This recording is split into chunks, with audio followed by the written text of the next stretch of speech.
Hey guys, how's it going? Welcome back to another formation video on FIFA 21 this year. We're going to be looking at the 4-2-3-1 post patch. This is obviously one of the most popular formations in FIFA, just pretty much every year. Now, we're going to be taking a look at, is it as good post patch? Is it as good just this year in general? So if you do want to see more of these, make sure you drop a thumbs up. It does help us out massively. So the 4-2-3-1 obviously is a great formation in FIFA. It's obviously one of the most used formations, and the higher up kind of the skill chain that you get, you see this formation a lot more. You know, like when I play champs at the beginning of weekends, you know, people are a lot more experimental with their formations, but when you get into kind of the real upper echelons of score and divisions, you do see the 4-2-3-1. It's one of the more common formations. The reason for that is it's just such a compact and solid formation. It's very, very difficult to break down. You know, regardless of, even if you don't play a drop back or anything like that, it's a very difficult formation to break down. There's not a lot of space to work between, and it's just very compact, and it makes it very, very difficult to create a lot of chances against it, regardless of play style and how people play. Obviously, in the offensive, it's very, very good as well. It's very, a lot of the players are very, very close together. It's very easy for you to kind of work your way up the field. Tiki-taka works extremely well in this formation. There's lots of great triangles to be able to work attacks. So it's very good in offense and defense for two very different reasons. Now, tactic-wise, defensive style, I've started to use a lot of balanced recently. I've kind of gone away from the press a little bit, and I've had some good success from it. You know, I'm not gonna lie. When I've changed to balanced defensively, the biggest difference that I've noticed is I've been a lot better defensively. I've not been giving up as many chances defensively. You know, when you play in press and possession loss, it does give you a lot more to work with in the offensive style. Obviously, you know, press is very effective in this game. One tip that I will give anybody who wants to know what to do when to play on balance: use the team press on the D-pad tactic. That is extremely powerful this year in FIFA.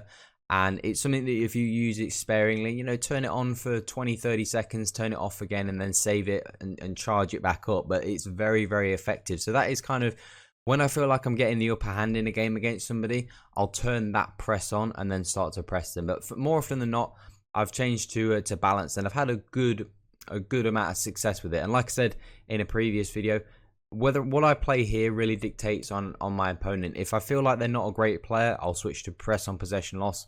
Other than that, if I think they're a good player, I will stick to balanced. Now, the width, I like to go quite narrow on my defense. Now, the thing is with this, the negative to doing this is obviously you're quite narrow, so it makes you very compact and very difficult to break in the midfield, but you do give up a lot of through balls and balls down the wing, which obviously are very effective. But then because you're so narrow, the guy is going to find it difficult to find those cutbacks and things like that, because you've got so many players in the central area of the pitch. So it's a bit of give and take, but I would rather give up a little bit on the wing. At the end of the day, somebody can't score from out on the wing unless they get ahead, the striker gets ahead of the player and they can just whip across him, but that doesn't seem to happen too often since the patch. Now, depth wise, I like to stick on around 5. I know a lot of people have told me in the comment section they'd like to play a little bit higher up on their depth, which I do think has some merit. Obviously, if you're somebody who likes to trap people in and make it difficult for people to get out, then playing on a higher depth is great. But obviously, you've got to be aware of those counter-attacks. You are going to get a lot of counter-attacks, obviously, with the pace that people play with in this game. That's going to be something that you're going to come across quite a lot. But I pretty much, regardless of formation or anything, I never really change from 5 on depth. You know, the lowest I ever go to is 4. I never really go above 6. So I tend to keep it on around about 5. Offensive style, I've gone for fast build-up in this formation. It works very, very well with this formation. Like I said, tiki-taka is very good in this formation. And I think fast build-up is very, very good for this formation. You could also stick to balanced if you want to be kind of a little bit more neutral. Long ball is not great in this formation. It kind of works best when you have 2 strikers, or whether you have like 3 wingers or 3 narrow forwards. You know, in this formation, it's not as great. It doesn't work as well. But fast build-up is definitely the way to go. It's very effective in this formation. And like I said, because everybody is so close together, then you've got lots of really tight passes that you can make. You know, it's very, tiki-taka is great in this formation, so fast build-up is definitely the way to go. And it makes it very, very difficult for your opponent to defend when you have so many passes on all the time. You know, lots of passing options makes it very difficult for your opponent to know which passing lanes to cover, and then fast build up obviously, you know, multiplies that factor. Now width and players in the box and everything else is pretty much standard. You know, in terms of players in the box, we'll get into that with the instructions. Corners and free kicks 1-on-1, because we want to kind of stuff the counter attacks as much as possible. Now, in terms of the instructions, going straight into the fullbacks, we've got Semedo and Jordi Alba. I like to have these guys on stay back while attacking, and also on conservative interceptions. Obviously, your back four is your last line of defense, and I found that conservative interceptions, not only does it save stamina, which is quite important for your defenders, because later on, if they're getting run ragged all the time, you know, they can gas out a little bit. But the conservative interceptions allows them to just not jump into tackles. As I said, they are the last line of defense. You don't want your fullback jumping in by themselves, especially sometimes you get the AI, which does jump into tackles and things like that for you.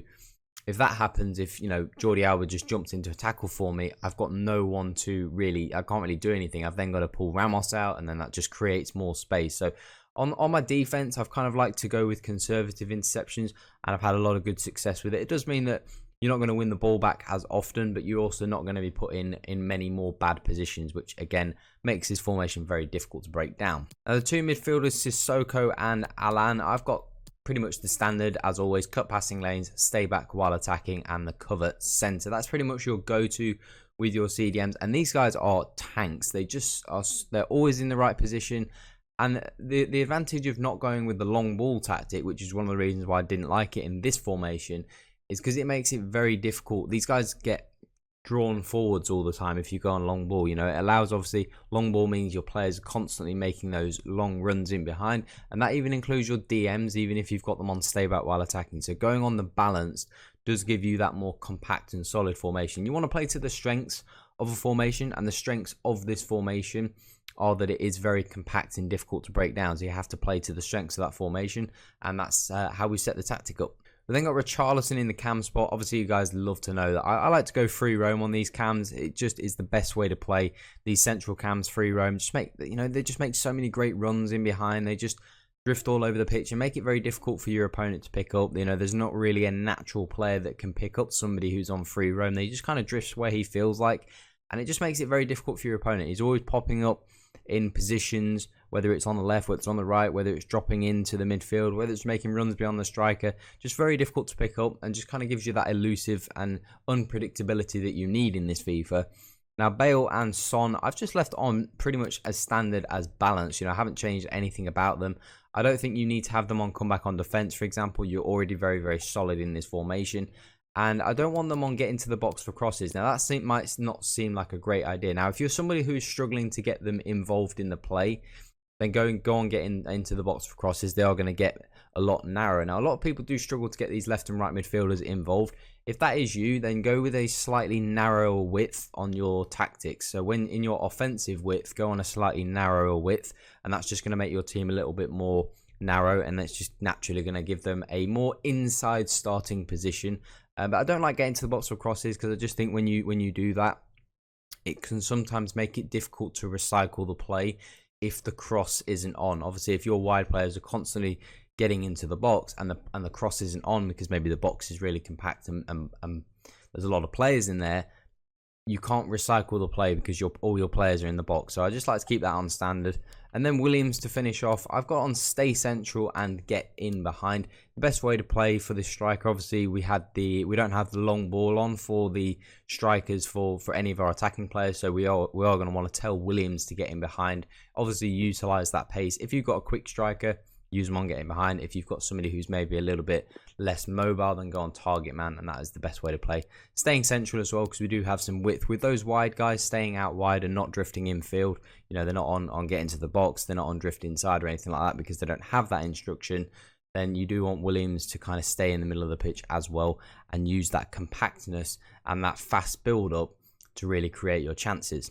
So that is it for the 4-2-3-1 formation and tactic, guys. So if you do enjoy this video and you'd like to see more, make sure you do leave your comments down below. Let me know how this goes for you. Make sure you subscribe as well if you do enjoy the content. Make sure you follow us on Twitter and Twitch if you'd like to see us stream and have any other questions. We'll get them answered for you as quick as possible. But that is all for today, guys.